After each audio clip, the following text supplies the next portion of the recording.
Hey, welcome back to another episode of the Lonely Liberal Podcast. I'm your host, Nick Zank, and I'm so happy to have you on this lovely Sunday show. We got a great show for you tonight. We're going to be talking about our list of 10 craziest things that have happened this year from like headline point of view. So like 2025 was one wild ride, especially in U.S. politics. So this list was really, really tough and a little different than what we normally do on Sunday, right? Rick and I usually do our news roundup, but we thought it'd be fun to do a little recap of the craziest news stories we saw this year. So we got a lot to talk about. So without further ado, let's get to it.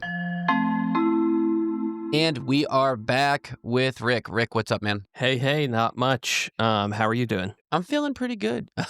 Did you have a good Christmas break or holiday break? I don't know what you were up to last week. Yeah, it was good. I got to see a lot of family. And yeah, it was a good time. How about you? Oh, yeah. I remember you.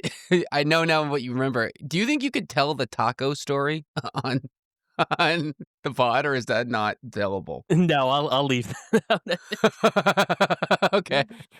If people want to hear it, comment, give me the tacos, or maybe we can peer pressure Rick. Yeah, and taco could refer to a couple different things too nowadays. Oh, exactly. Yeah, you were hanging out with Trump and you were yelling taco at him. No, I mean, yeah, let's see if we can get some audience peer pressure. Yeah, we'll see. I know I'm kind of an enigma to the audience. We used to get a lot of questions about my personal life. I feel like we haven't got that too recently, right? We actually have one this week. Actually, that was going to be my surprise of my Christmas miracle. We got one about your personal life.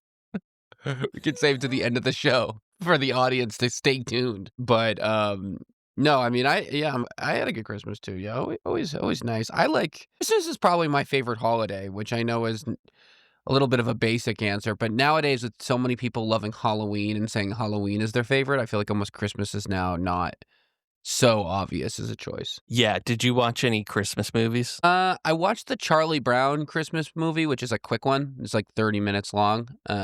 Which actually, have you ever seen the Charlie Brown Christmas movie? Yeah, it's been years though. It's like a very anti-consumer. It's like, oh, Christmas has been too commercialized, so we need to get back to its roots. It's very anti-capitalist, which I didn't really remember because I hadn't seen it in a while either. Interesting. I rewatched The Grinch from 2000, the Jim Carrey one.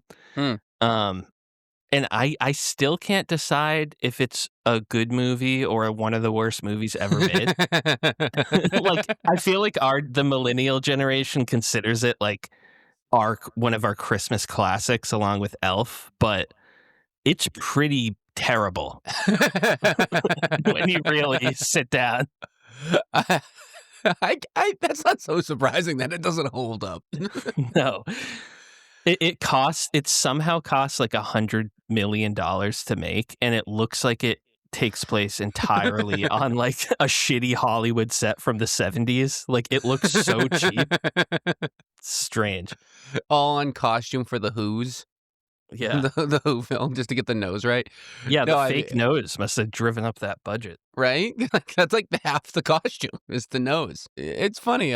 I think one of my parents was asking me about Dr. Seuss. Dr. Seuss is from Massachusetts, Western Mass. I don't know if they've got like little things for him. He had a little bit of controversy. Remember when they were like, I remember, of course, like with all these social issues, I remember the right-wing tweets being like, now they're trying to cancel Dr. Seuss. My God. But I actually never remembered what it was. And obviously he never got canceled. One, he's dead. But two, the books are living fine. Yeah, I do remember there was a controversy. I can't remember what it was, though. It's funny how I thought you were going to say the right wing decided it was too woke. Oh, that could have happened too. Yeah, that could have been the news story for sure. Depends on the week. The Cat in the Hat is woke.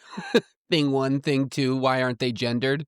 Too much diversity. Yeah, exactly. That's too accepting.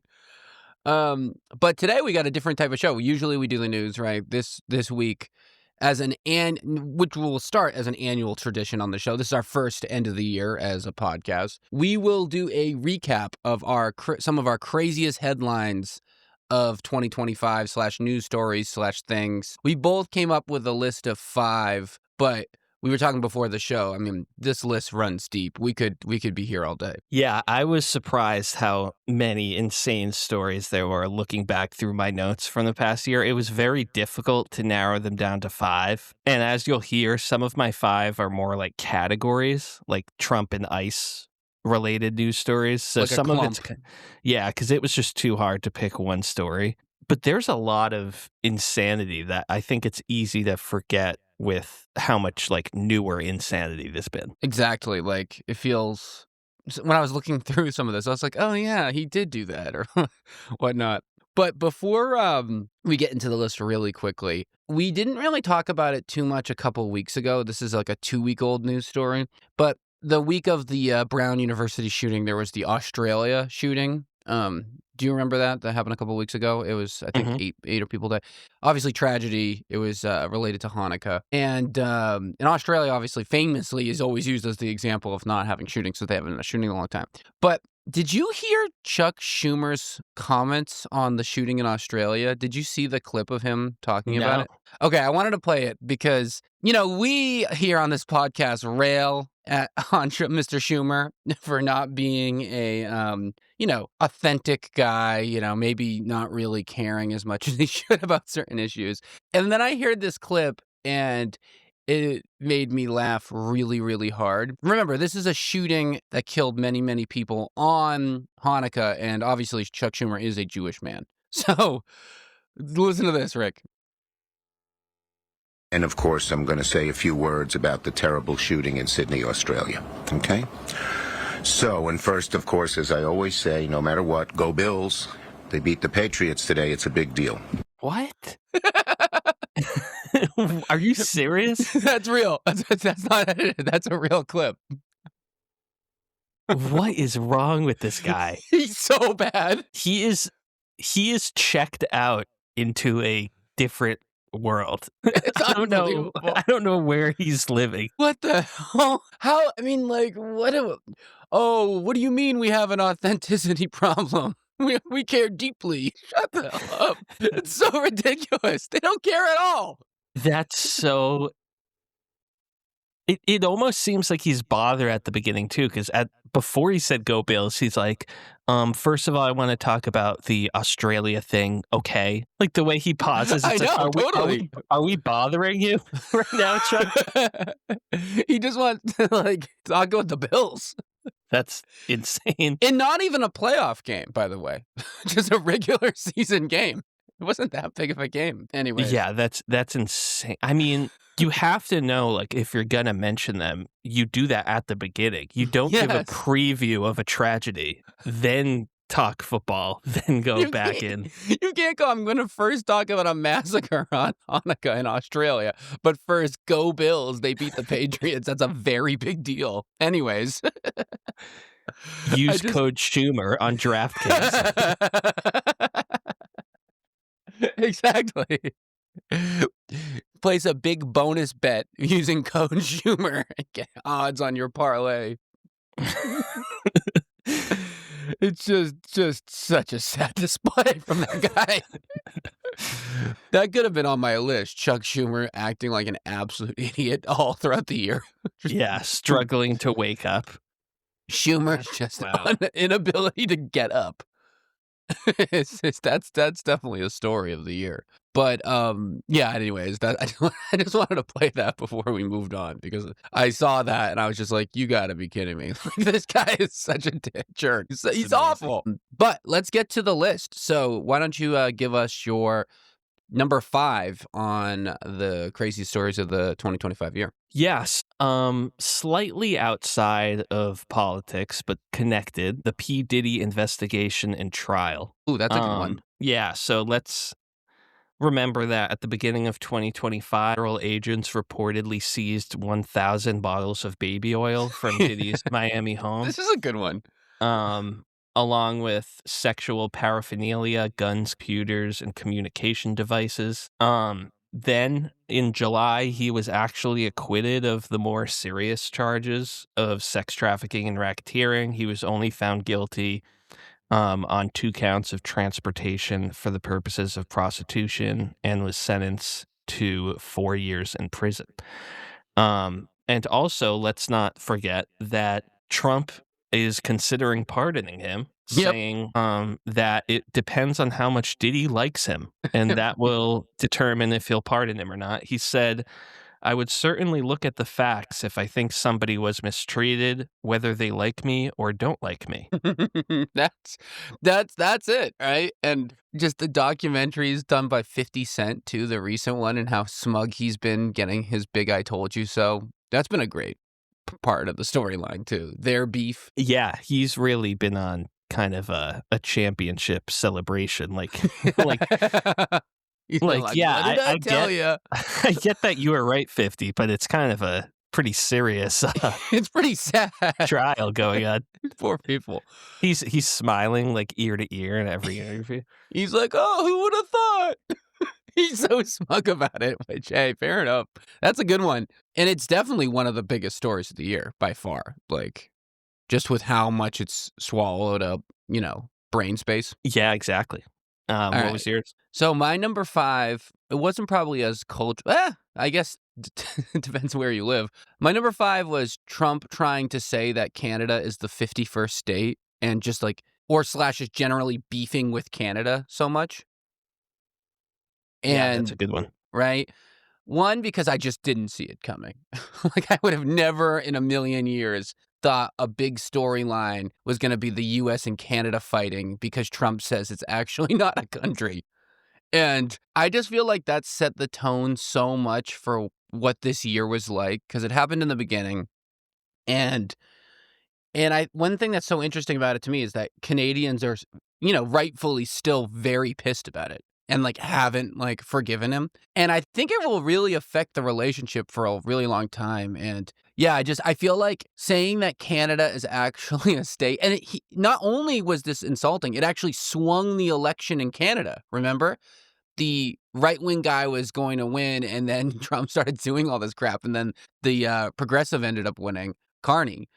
And it not only swayed their own elections, it just seems to be like such a big deal. And it's kind of tied to the tariff stuff in a way because of the Canadian imports. And yeah, it just really set the tone of him like not liking his allies and in fact disrespecting them basically in the highest regard. And yeah, I just feel like what a crazy thing that I just would have never saw coming. Yeah, and those comments, like, it's hurt the tourism industry in the U.S. Yeah, big time.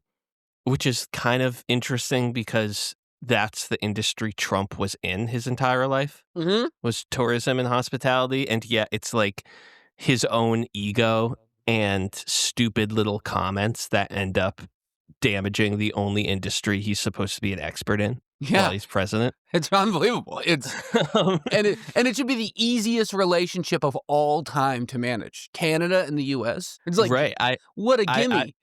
I was reading back on the Liberation Day stuff from the spring, and like every other country was, opening up these long negotiations with Trump after the Liberation Day announcements. And like 1 week later, Trump was like, I'm done even talking to Canada. Yeah.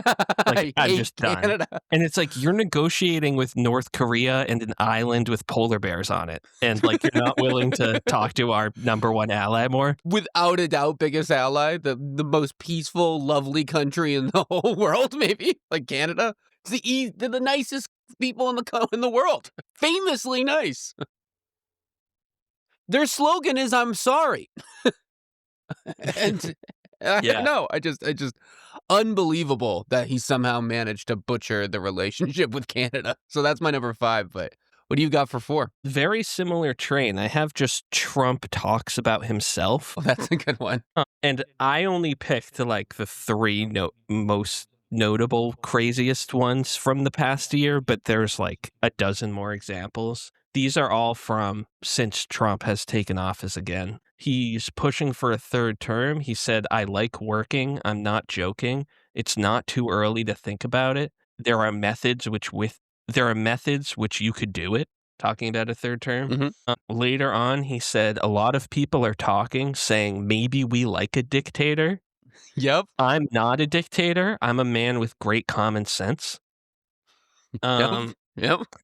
And then lastly, Trump evaluates his status with the Lord above. Commenting on the afterlife, he says, "I want to try to get to heaven if possible.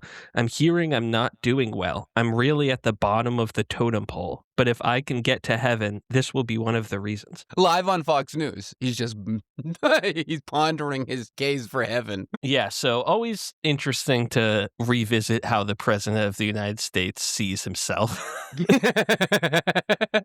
So one of my honorable mentions was Trump saying a lot of people are saying we'd like a dictator. That line that you had in there. What a nutty thing to say out loud in the Oval Office. Nevertheless. Crazy. Imagine like Abe Lincoln or George Washington hearing that, being like, yeah, one president actually said people wanted a dictator while sitting in the White House. It's unbelievable. Sort of goes against the whole reason for the country. But the whole point of the damn country, it's the White House of the United States in the Oval Office, a country formed to not have a dictator. He goes, we actually like it over here. Imagine George Washington constantly being like, everyone wants a king. I keep telling them I'm not a king.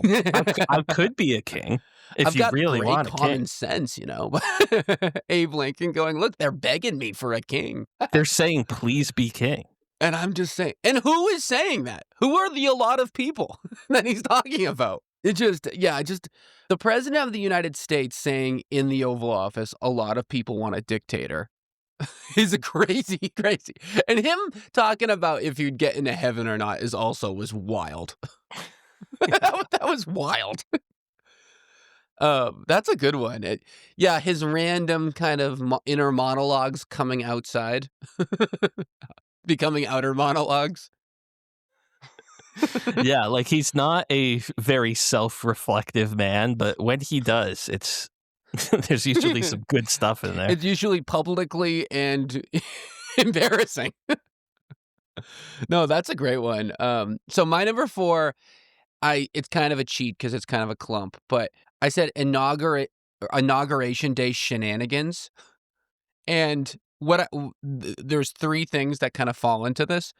One was on Inauguration Day, Trump launching his own meme cryptocurrency with Melania and making hundreds of millions of dollars on Inauguration Day via the meme coin. Unbelievable that happened on the President of the United States launching his own cryptocurrency on his Inauguration Day is nuts. Then yeah, also, that's crazy. A pump and dump scam. Literally on Inauguration Day. It's unreal, dude. Also on Inauguration Day, I was going to say them putting the tech guys on the front row in front of the senators and congressmen. Unbelievably weird and creepy dystopian move by them. And then finally, on top of that, literally Elon Musk doing a Nazi salute. And no one caring. It's just kind of going away. If you had told me Elon Musk would Heil Hitler on Inauguration Day, I'd be like, what the fuck? And that was day 1. And I just feel like all the combo of all 3 of that, just like, geez, what a rough day for the country. And the MAGA response is he's just an awkward guy.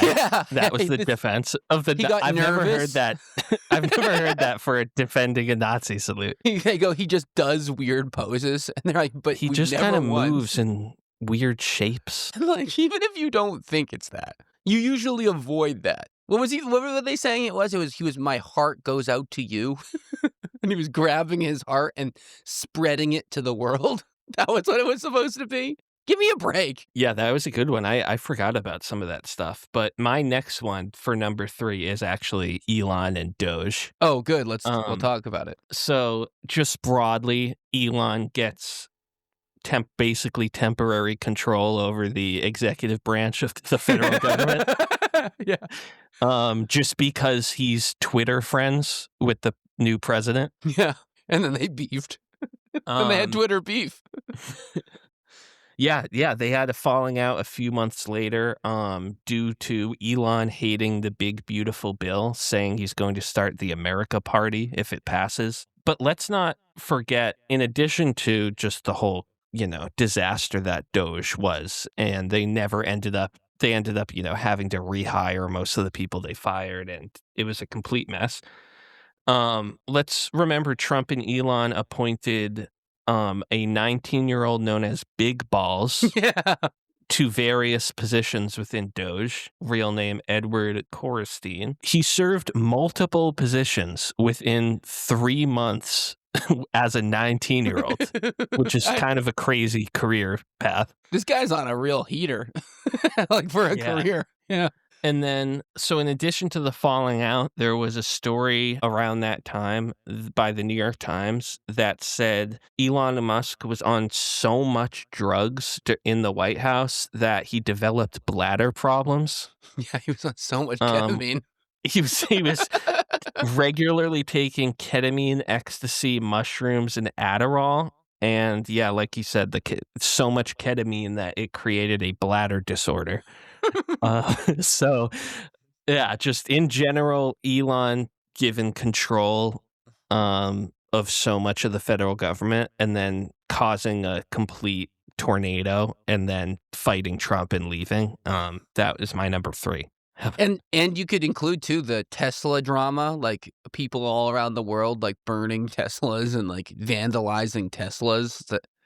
That was crazy. Yeah. No, that's a great one. Just the whole Elon Musk saga and how much of a failure that whole thing was. Doge is gone. It went back into the shadows and it will probably not get talked about again. But imagine like a world where a random non-US born citizen, by the way, gets control over the entire Treasury Department and all of the social security information of everyone and just starts going wild. Another good top, I didn't have this on here, but could have been like the Trump administration's obsession of hiring like inexperienced teens. You know, like, did they put like in terms of like national defense, like the terrorism guy is like a dude who used to work as a gardener or something like that, like Cole Leone or like some random dude like that. Do you know what I'm talking about? Yeah, I feel like I mean, Caroline Leavitt even would fit into that. It's just such a thing. It's ridiculous. Oh, that's a really good one. So my number 3, and you know, we could have done, I don't know if you have any Epstein related thing on your list. Do you have that on there? No, honorable mention, but no, not. Yeah, that I almost didn't do it because it almost feels like it should be like the Epstein honorary list. You know what I mean? Like it's almost too obvious. But I wanted to remind people, so out of all the crazy things we've heard about Epstein over the years, frankly, maybe one made me laugh, like actually laugh and be go, are you kidding me, more than anything? And it was when Mike Johnson started telling people for that day that actually Trump was an FBI informant. And that's why he's so much in the files. That was so embarrassing and so ridiculous that they actually tried to run with that story. And it was great that the whole world were like, are you kidding me? Shut up. Yeah. Like, yeah, no way. The bag of like, it just shows you how deep they'll go where they're like, actually, the reason why he was always hanging out with them is because he was working with the FBI. They actually tried to use that. Yeah, unreal. That's so dumb. And then you combine that with Pam Bondi. The files are on my desk. Too. Yeah. There are no files. Never mind. Actually, the files are fake. Actually, it's only Bill Clinton. I'm sure Pam Bondi, when she said there were no files, was just trying to protect Bill Clinton. Right. Yeah, exactly. But yeah, something about him actually going that far, it had to be on my list. It's just insane. Yeah, they were really just throwing shit out there to see if it sticks. He worked with the FBI? Are you kidding me? So dumb. Yeah, the Epstein files in general, I think it is a top 5 story. I didn't know how to fit it in because it's still kind of ongoing. Totally. But that's a huge one. In terms of stories that have resonated with like the general public and some conservatives, it's a huge one. Well, maybe a better category could be the backpedaling of the right on the importance of the people in the Epstein files, you know? Right. Like just trying to watch them squirm to try to figure out how to justify that they've been whining and, pounding the table on this for years and now they don't care. Like watching them try to do that mental jujitsu has been really weird. Yeah. And like just Kash Patel and Dan Bonji, all these guys just, actually, like we never even had files. Like that whole thing has been so weird. Right. And it can't be overstated how big the Epstein files were in these people's lives before this new Trump term. Like, it was Kash Patel's entire reason for being famous and an influencer is being like, the FBI needs to release the Epstein files. Yeah, that was his entire thing. And then he gets in charge of the FBI and then goes, yeah, we can't do anything. This is the best we got, man. It's ridiculous. It's just been such a crazy, it's just been such a crazy moment of just watching how the thing we've been hearing for years and years, and, we care about, insider trading and these Epstein files and all these conspiracy theories. And then finally just watching people just have to make a choice of, are we going to dig our heels in or admit we were duped, and just watching that progress has been wild. Yeah, definitely. But what you got for number 2? For number 2, I have RFK confirmation insanity and his reign since then as the head of the CDC. Yeah, that's a good one. That was on my list too. I think right now we're at a point with RFK where we're in the aftermath of him saying Tylenol causes autism and then having to reverse that later and being like, well, there's not really evidence, but still don't take Tylenol. And him rolling back additional vaccine recommendations. That's kind of where we are now. It's easy to forget all the other insanity, like all the stories that came out about him during that time. One, driving around New York City with a dead bear in his trunk and then dropping it off in Central Park because he had to go to a steakhouse. Another one was... a bear he picked up to eat, by the way. Right. Another one was he put a freshly killed whale on the top of his car for a family vacation, and his daughter describes the whale juices dripping down the window while they drove around the country. That was another one. Once he got into the White House, he said things like, we're always going to have measles no matter what. Obviously, all the autism stuff, he described autistic people as kids who will never pay taxes, never hold a job, never play baseball, never write a poem. It's awful. It's just awful. It's hard to even... terrible. And lastly, he invited meatfluencers like Paul Saladino into the White House. Paul Saladino's the Carnivore MD on Instagram. And they did a press conference in the White House where they drank raw milk shooters. So it's unbelievable. But yeah, RFK and the CDC is my number 2. Honestly, measles having the worst outbreak since 2000, the year it was declared eliminated from the United States, is just a crazy story that's kind of gone under the hood a little bit. That just so immediately he's come in and now these diseases are emerging back from extinction and infecting people. But yeah, it's another one too that was a crazy headline that we got. The RFK doing dinosaur bone hunting with Epstein. Oh, yeah. No one cared about that. That not only were they friends, they went on little adventures together. They went on archaeology adventures. Him and Ghislaine and Jeff just digging for dinosaur bones in Montana together. Like, what the hell? And saying that he would bring the masseuses to the trips. Like, what? Like, why why don't people care about that? Why did that not stick? It's so ridiculous. Yeah, but I had on there RFK saying Tylenol causes autism. I mean, that's just so wild. For number 2, I had Trump and gold as a category. That's a good one.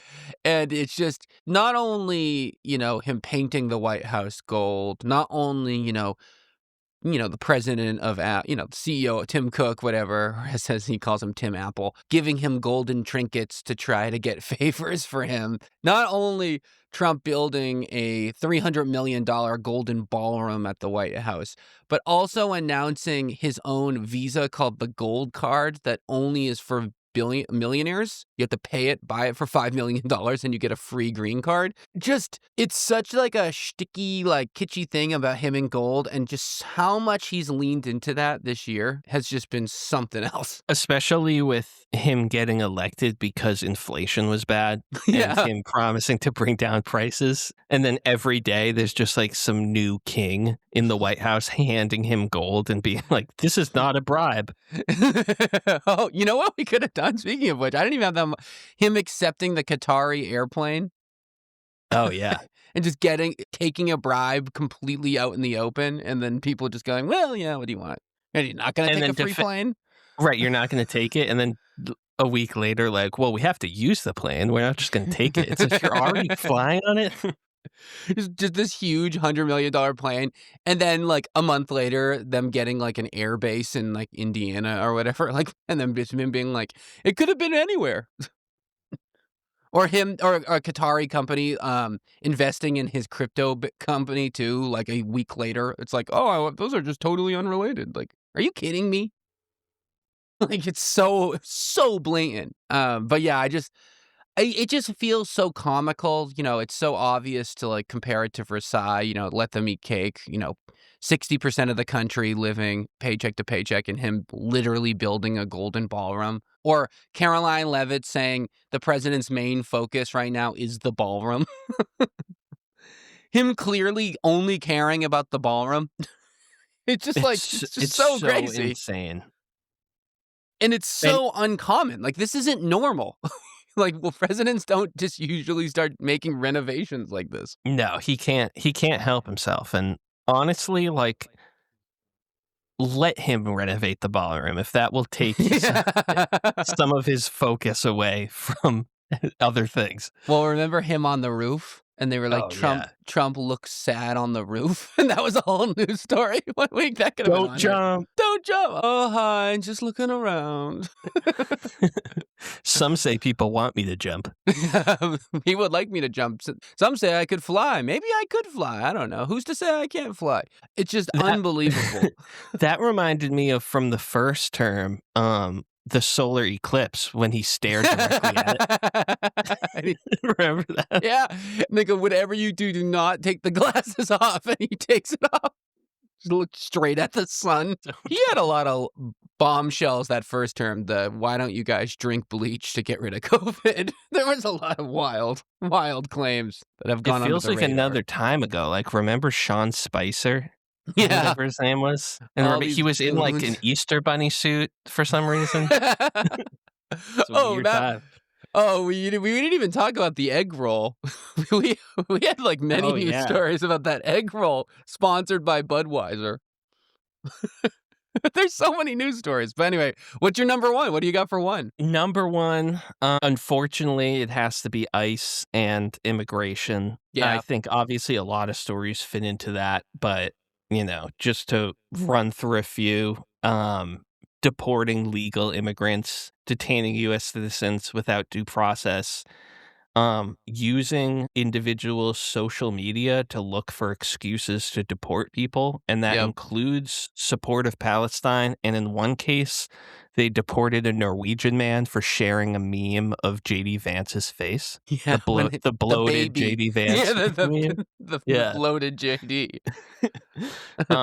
Expanded the travel ban, sent troops into major cities for a complete fake crime epidemic that is not happening. Opened Alligator Alcatraz near Miami, using an old training airport, and spending $500 million and then shutting it down after 1 month. Yeah. So those were a few highlights. I feel like that's probably the scariest thing Trump has done, just because previously there has been this kind of big line of like U.S. citizens and their rights and legal immigrants and their rights that like have to be protected. And I feel like Trump has just like completely bulldozed by all of those. So I feel like that is probably the number one. What do you think? That's a great one. Yeah, you could add like his hatred of like the 14th Amendment too, you know, and just trying to get rid of that, and just all the drama around people with visas and stuff like. Yeah, exactly. No, it's a great one. It's probably not only the number one for this year, it's probably the most likely to be the number one for next year too. If you had a guess, what we'll be talking about a year from now. Right. Yeah. Doesn't seem like it's going away, which is just crazy. I also think one of the things that it's shown is just where a lot of the country's head is with immigration in general. Like, obviously, we've all known it was a big topic for not just the right, just for in general, illegal immigration is a big deal. But I don't think, at least I didn't realize how callous and like how cruel people were willing to be. And like all the memes and all the stuff like that, like how like dehumanizing like people would be okay with. Like, I didn't realize there was that much hate about it. I knew it was a big topic. I didn't realize it was that hateful.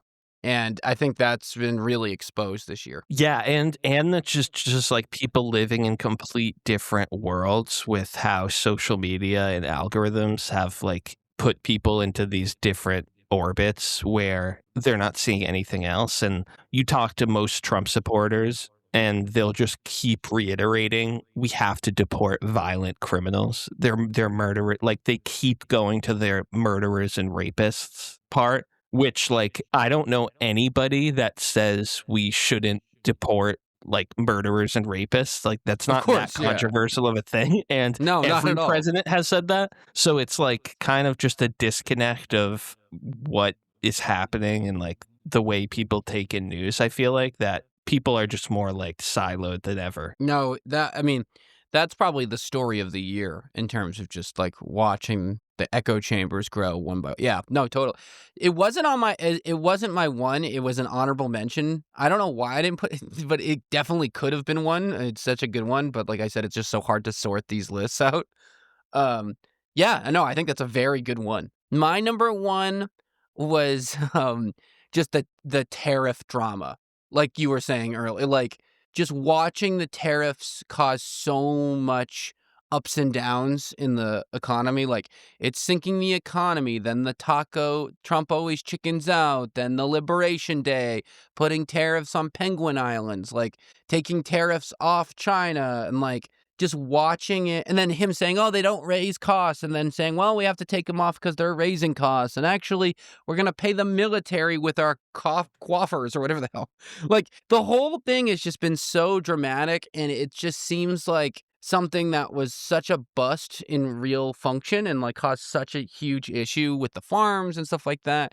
Now they have to give an $8 billion subsidy to the farms. It's just watching him use tariffs has just been so much effect. Sometimes good with like random conflicts and stuff like that, but like mostly just causing so much of a disruption to just supply chains, to industries, to everything. And it just, I don't know. It feels so uniquely Trump. I just can't imagine that any other president will ever do anything like this again. And the fact that he did it with a state of emergency declared on fentanyl, I feel like is just so weird. And the fact that this really hasn't been resolved or anything like that is just so odd. And, like you said earlier, Trump ran on affordability on groceries and stuff like that. And tariffs just being the exact opposite way to reduce prices is just crazy. And it may be the thing that ultimately costs them in the long run, how badly they handle the economy, and that largely comes down to his obsession with tariffs. Yeah, so true. And I do think these are the two biggest stories from this year. I think it's immigration and tariffs. Yeah, I agree. And the tariff stuff is such a break from the past like 100 years of Republican Party economics of free markets and the less regulations and laws in general, and the more free trade, like the better everyone will be and the cheaper things will be.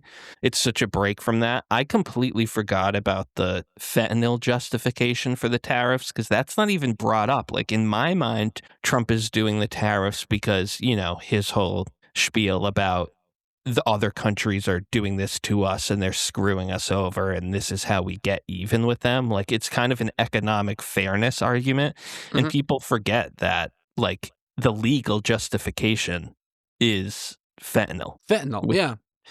It's wild. And just watching the story change. Oh, it's actually for investment. Actually, it's for negotiations. Actually, it's for, making more money to get out of the debt. Oh, really? It's this. Like, it just, the squirming around with them has been so weird. And yeah, like how he's been nicer about tariffs with China than Canada. Like, that's weird, you know?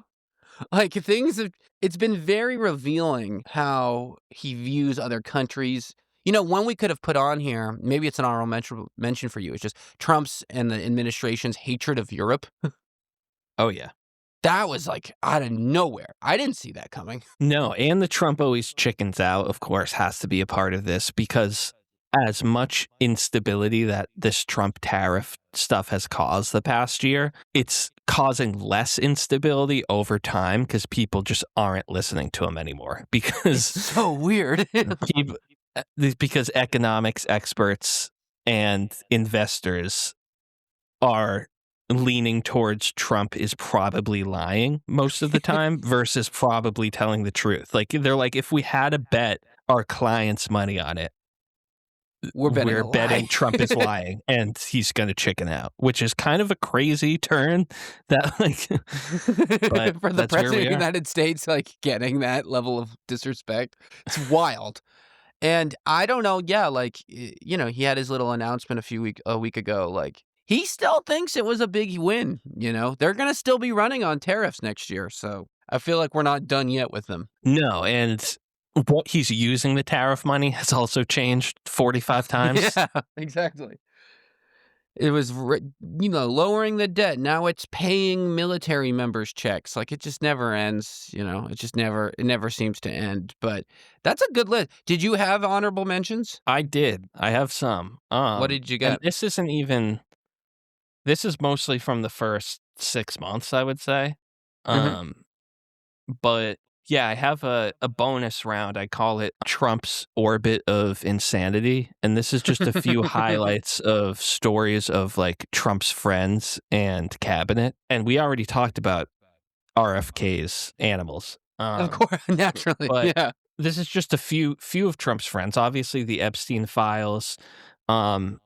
The entire country pushes for the truth. The only person that knows it that's alive is Maxwell. And what Trump decides to do is send his cabinet to go meet with her. They don't release anything about the meeting, and then they transfer her to a nicer prison.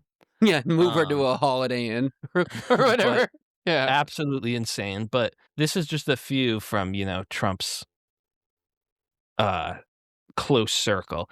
JD Vance complains it's cold here and nobody told me after landing in Greenland's sub-zero zone. That was a classic. Pete Hegseth sends secret war plans to journalists that hate That was Trump. on my list too. The leaked war plans. Literally to the journalist most famous for being an anti-Trump conservative in the entire world. He adds them to the group chat, the head of the Atlantic. It's unbelievable. Hegseth also says Europeans are pathetic in the chat. In group chat? Former Trump advisor Alan Dershowitz saying he's suing Martha's Vineyard vendor for refusing to sell him pierogies. That was a favorite of the show. He claimed he wasn't sure why they didn't sell him pierogies, but he said the implication was because I defend Trump and I'm a Zionist. Oh my God. EPA head Lee Zeldin says concerns about chemtrails and weather engineering are legitimate and will be investigated. That was nuts.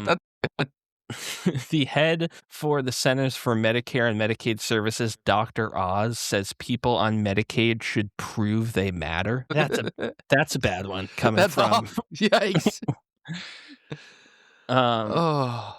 And last one, Trump nominates self-proclaimed alpha male as ambassador to Malaysia. Oh, yeah, that kid. He appointed alpha male MAGA influencer Nick Adams, who creates content like titled How to Flirt Like a Gentleman or documenting an average day in the life of an alpha male. His Instagram info says, quote, I'm an alpha male and I am the top of the food chain.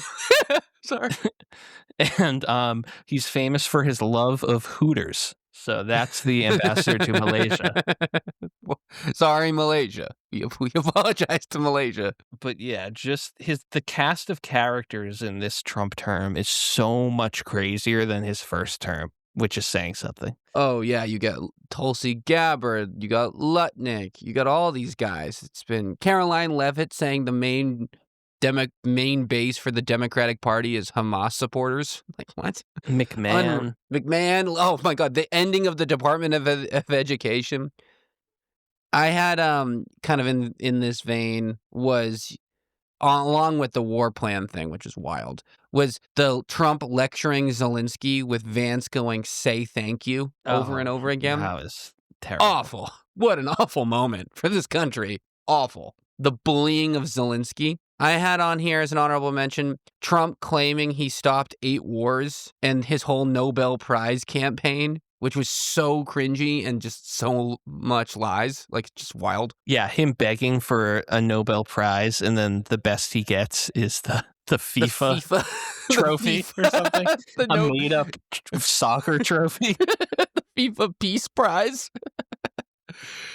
They go, you can wear it if you want. You can touch it. And he's touching it and goes, ooh. That was ridiculous. It was ridiculous.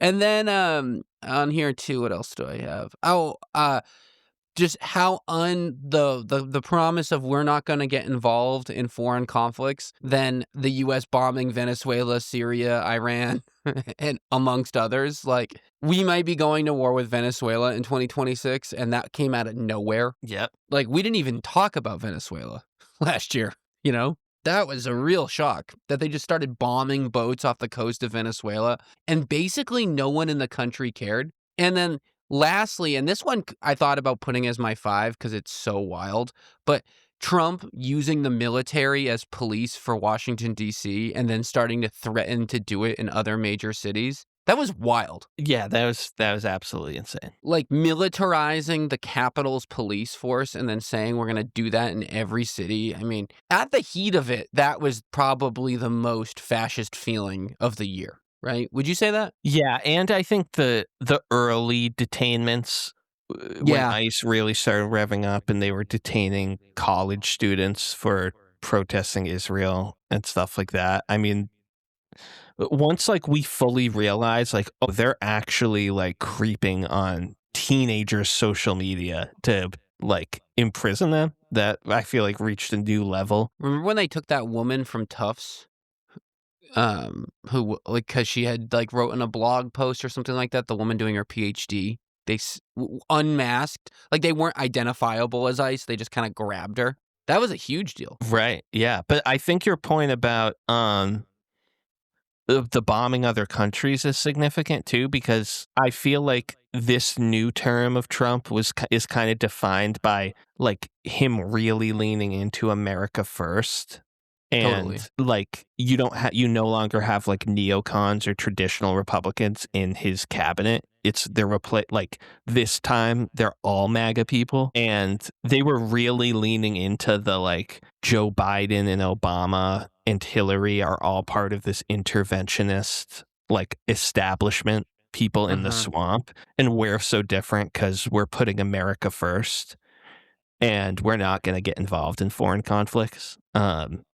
And then, of course, that didn't last. Bam. Yeah.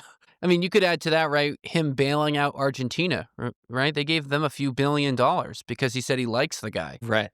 Yeah. And can you imagine, like we're bailing out other countries? Why? I thought we were America first. Like that one was wild.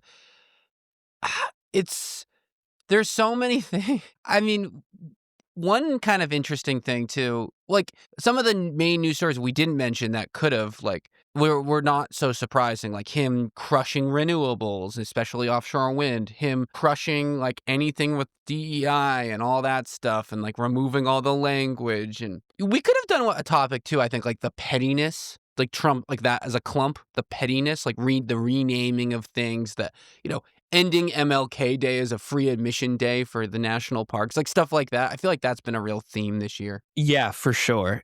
And the continued theme of just like, if it's all about how much somebody praises Trump to his face. That's like his entire world and everything he does is just based on how nice that and how much compliments he received from that person previously. Totally.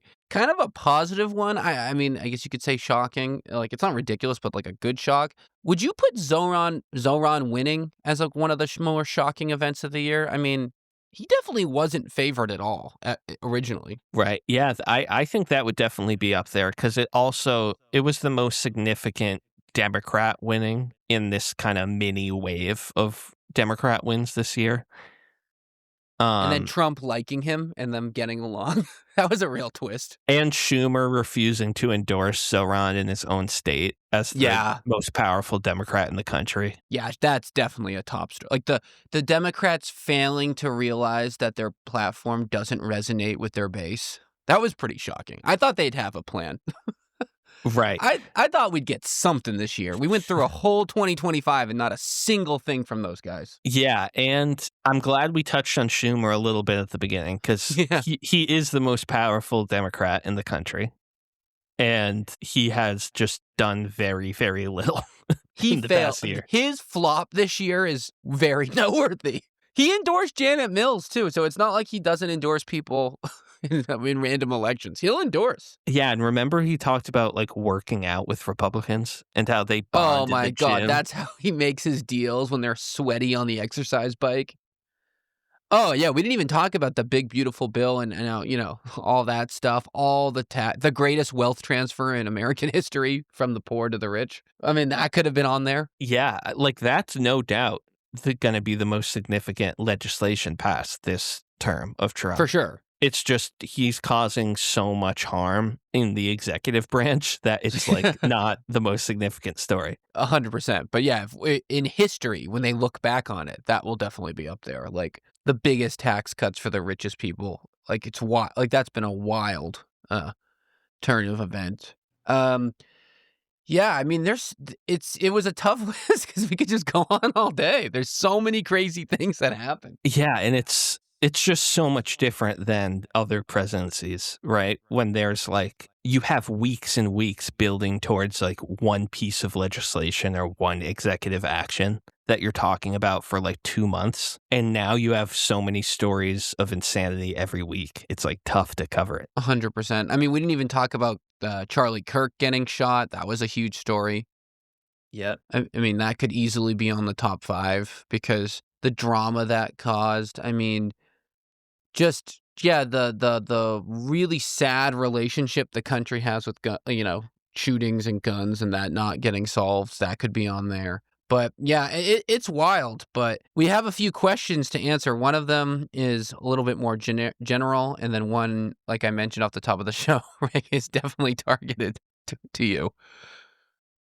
All right, let's do it. So this one came from the website, so it's not as clear who this is from. The email is Lil Styles, which is awesome. So hello, Lil Styles. You know who you are. The question was, what's your thoughts about Nicki Minaj joining Erica Kirk and the Erica Kirk tour and acting so unbelievably strange? Thank you, Lil Styles. Styles. I haven't really been following it. Like I did see her name was in headlines this past week, but I haven't really followed it. I know she was like vaguely pro-Trump before, I think, but yeah, I'm out of the loop.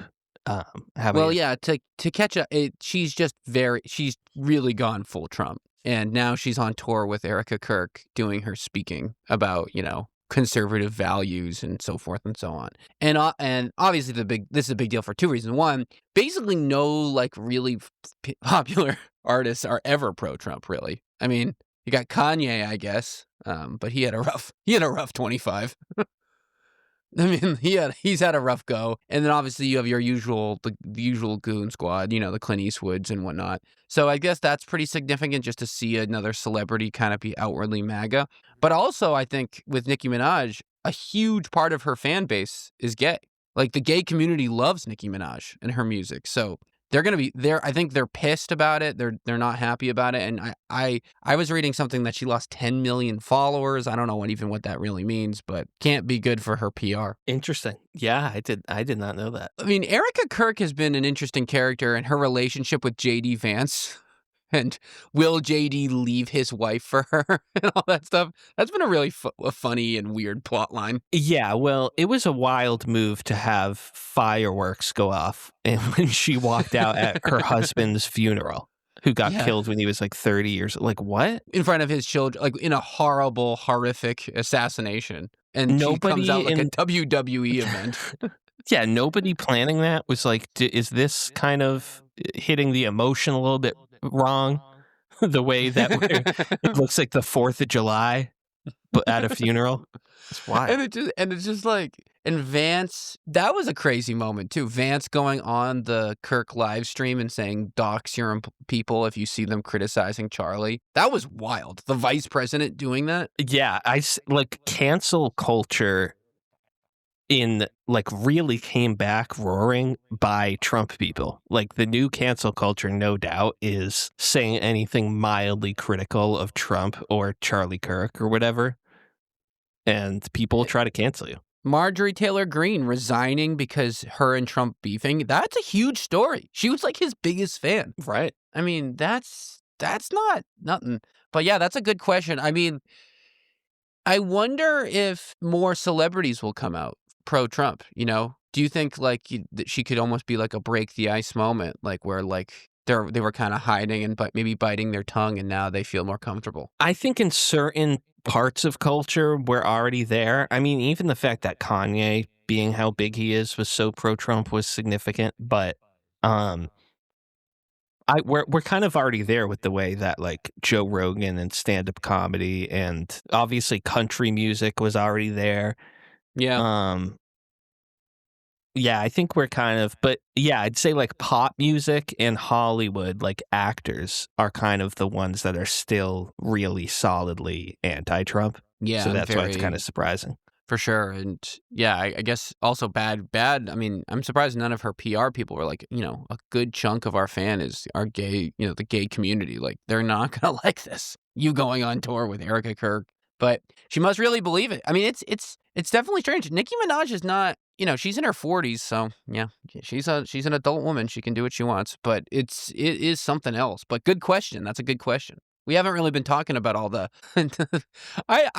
it cracks me up all the JD Vance is leaving his wife for Erica Kirk and like showing them hugging like for a little too long. Like, yeah, it's a great conspiracy. I love that. And then the last question, and this one, a rare question. I was talking to our mutual friend Mike about how a lot of our questions come from the Midwest, but maybe that's just where the lonely liberals are. It's always like Bill from Iowa or Joe from Indiana. Right. You know, this is from Massachusetts and also named Joe. So Joe asks, he goes, Rick, you mentioned the another war, another battle movie. He didn't really write it. He said the movie you mentioned last week, and I'm blanking on the name. What's the name of the movie? One Battle After Another. One Battle After Another. He goes, his wording was, Rick, after mentioning the movie you did last week, I'm curious what your movie of the year is. Ooh, that's so a great question. What is your movie of the year? And you're kind of becoming a little bit of a film buff. Yeah, a cinephile, as they say. Yeah, you were not say that big because movie. I wouldn't call myself that.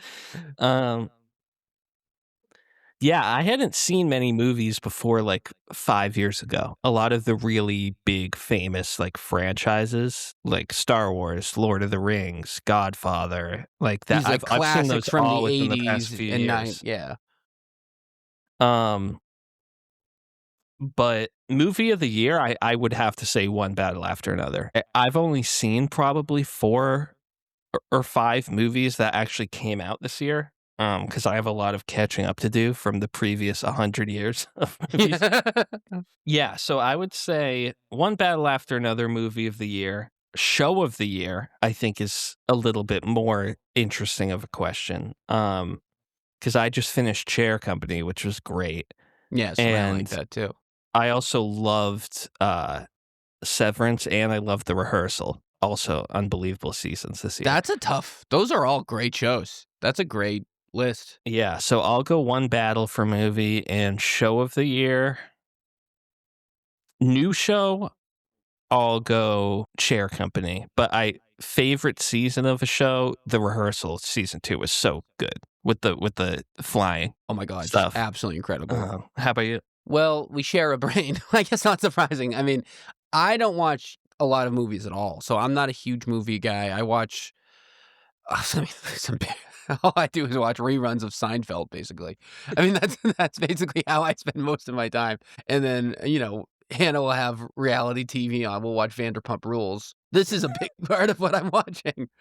But yeah, I mean, One Battle After Another was amazing. I watched it this week. Great recommendation. Highly recommend to anyone listening because it was great.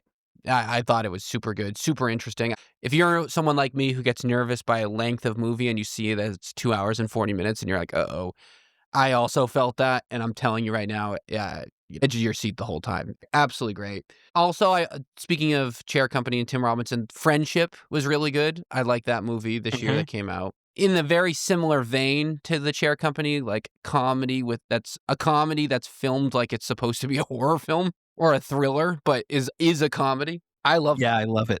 Horror is really having a moment right now, I feel like, in the same way that comedy had a moment from like 95 to 2010.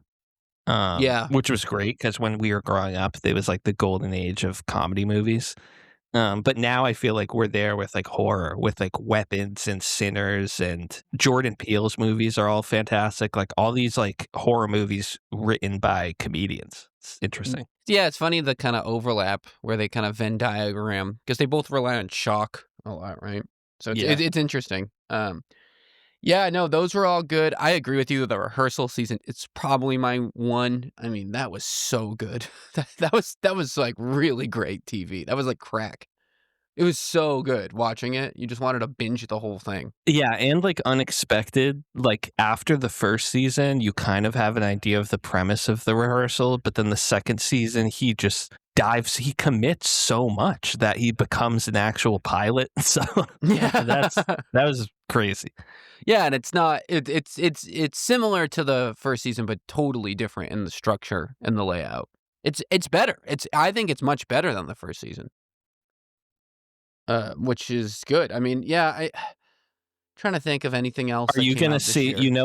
What just came out that's in all the theaters is the third Avatar movie. What's your opinion on those movies? So I saw the first one when it came out. I watched the second one not in the theaters, which maybe is part of it, but it was so long. Like, so much water. I know it's called World of Water, but just like, I don't know. Okay, little sidebar on that.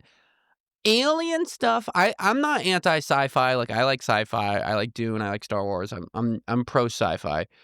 I will say when it's water themed, I'm less amazed because the ocean already feels like aliens to me. Like there's so much crazy crap in the ocean. Like I've got it. I don't need aliens in the ocean when you have like freaking octopus and whales out there. You know what I mean? Like, and it's always kind of been my beef with alien stuff in general. Like, not that I don't get it, but like, I think animals are crazy. Look at a giraffe. My God, that's a crazy looking thing. Right. Like, I don't really need the sci-fi boost to make it more interesting. That being said, I do, aliens and little cultures and society. I like that. So yeah, the World of Water. I don't know. The first one I didn't really like. It just felt like Pocahontas, but with blue people. So I don't know. And then now there's a third one. I won't be seeing it. No. I don't know. Did you see any of them? I saw the first one. It was long. Long. Long. I remember my takeaway was like it looked cool, but it was long and not that great of a movie. It's just Pocahontas. It's the highest grossing movie ever. Well, and then you know what? Well, who's the director of that movie? What's his name? James Cameron. Right? So James Cameron, I remember when the freaking submarine exploded. Yeah. And he was like, they were like calling him in. And he's like, I'm the world's leading expert on this. And I'm like, dude, you're a billionaire, a really rich guy rather, who they let go in the submarine one time. Like, You're not a world-leading expert in science. Because he made the movie Titanic? Yeah, and he went to he went into the bottom of the ocean once with one of those things to get inspired for Avatar. This is where the connection is. And I remember he's like, I've been in there. I know the protocol. And I'm like, do you? I mean, I guess you do. Because not a lot of people know about it, and you've got nothing to do all day. But I don't know. I didn't love that. I don't know why. It rubbed me the wrong way for some reason. Yeah, seriously. And also, it didn't take him like 20 years to make the first Avatar, which is like, it should not have taken you that long. I don't know anything about CGI, but it feels like somebody could have written that script in a month. It's Pocahontas. Are you kidding me? We want to take the resources from this land. The natives say no. What the main guy from the evil side falls in love with the princess of the natives. Then all of a sudden they fight against the main guy's original team from the get-go. That's literally Pocahontas. Yeah. What are we talking about here?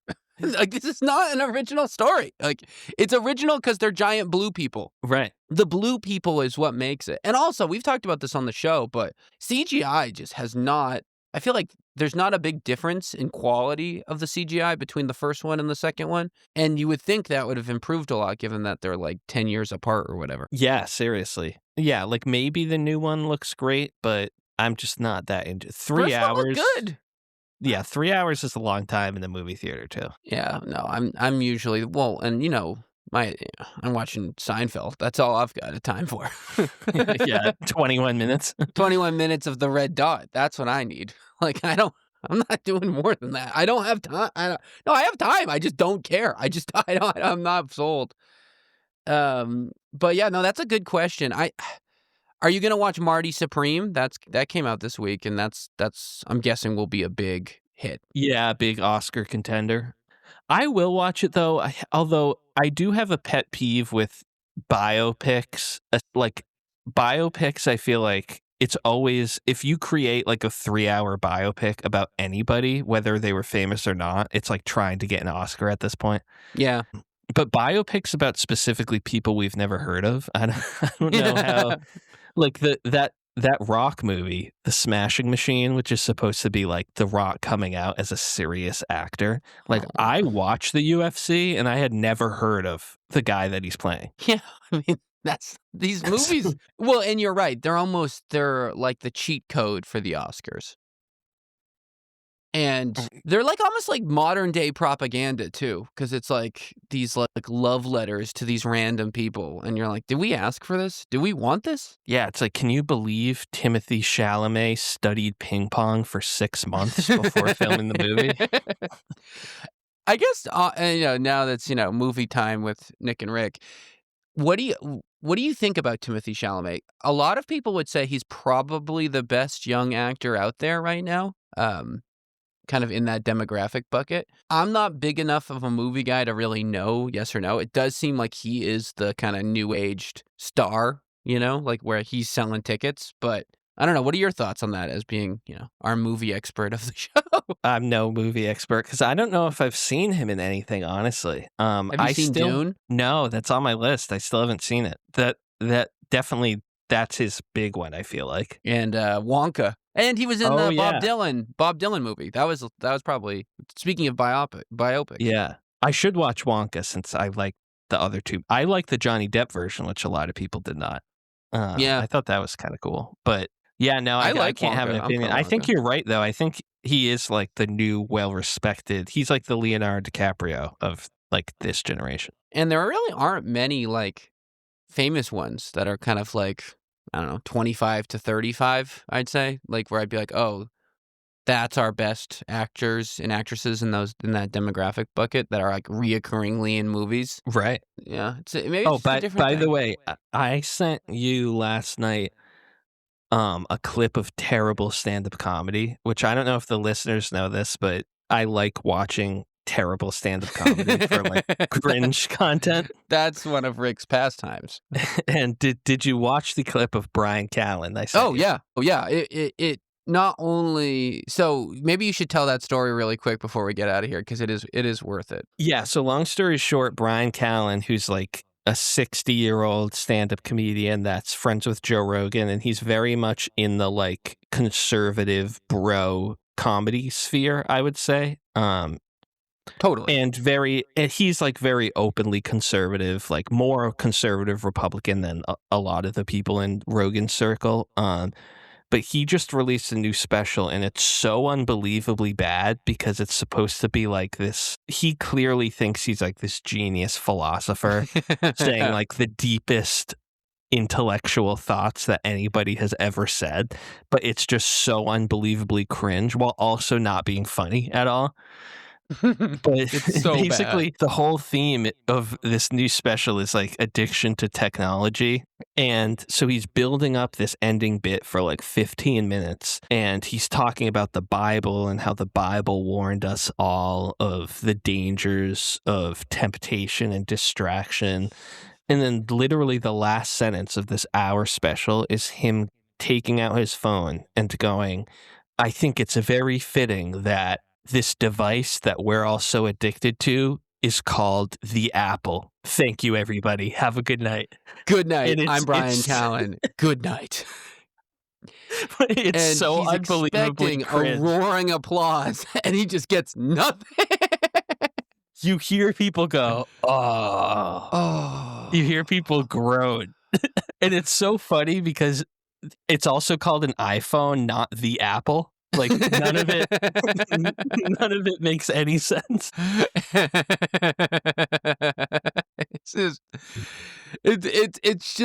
It's so funny because it's part of the, like you said, it's this new age, and it's all Rogan based because Rogan started this kind of conservative philosophical societal thing, and he's one of And the then acolytes, Chappelle. you know. Yeah. And then Chappelle really whose now new special is all about how he didn't lose his values even though he played at Saudi Arabia for $50 million or whatever. Like, whatever. We didn't that could have been it could have been a topic, like what happened to the comedy renaissance all the free speech people said were going to happen if Trump won. Like, right. I thought it was liberals and cancel culture were the reason why you guys all sucked at stand-up. Now they're bad. Now they're gone, and yet I'm getting, now it's the Apple joke. That's what I'm getting. Because that came out 2 months ago. Joe Rogan once said stand-up comedians are the last wall against wokeism. What has he done this year? What has been the hero's journey? Yeah, there's just something funny about like these guys thinking they're not only the funniest people that have ever existed, but they're like these philosophical gods who are just like pointing out these unbelievably interesting parts of society. And it's so funny because, Rick's telling us, like, when he says this line, it's such a supposed mic drop moment. And what he's expecting is this.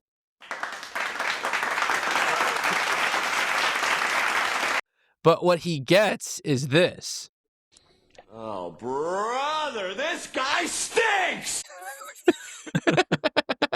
Yeah, but he had no choice. It's like literally the closing bit of his special that he's worked on for years, so he has no choice but to include it. And then he just goes, and then he walks out because he says it so solemnly. He goes, I'm Brian Callen. Thank you.